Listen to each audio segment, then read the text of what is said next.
Na askari wetu, ningependa kuambia askari wetu, nyinyi mumetumwa mtumikie wananchi, hamujatumwa kuua wananchi.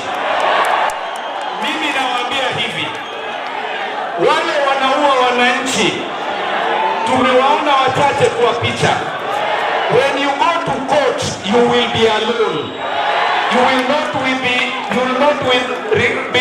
Rigathi Gachagua na hautakuwa na William Ruto.